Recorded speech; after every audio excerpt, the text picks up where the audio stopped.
افغانستان که امریکا اعلان کرده که ما برای فعلا از هیچ جبهه مقاومت و از هیچ جنگ در افغانستان پشتیبانی نمیکنه. بله. آمدن نماینده خاص امریکا به ترکیه و دیدنشان با آزردنشون با دزدای فراری که در ترکیه شیشتن با اونا، شما دیدین که بعد از دیدن اونا خاموش هستن. اونا را فهمان که پولتان، عزتتان، همه چیزتان دست ماست.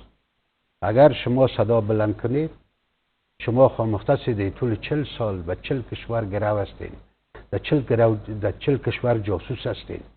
بنان بدون اجازه ما از دیگر کشور هست که پول نگیرین علیه دولت طالبان در جنگین. اونا را خاموش ساخت. میم سر ازبکستان و تاجکستان. بله. ازبکستان و تاجکستان مانند پاکستان که در طول 43 سال از جنگ افغانستان فایده گرفت، امریکا بالای پاکستان دیگه باور نداره. امریکا میخواه به خاطر که سیاستهای خود سابق از طریق پاکستان میخواست در افغانستان پیاده بسازه، حال انتخاب کرده تاجکستان و ازبکستان. شما دیدین که $30 میلیون تاجکستان داد به خاطر سطح سرحدات.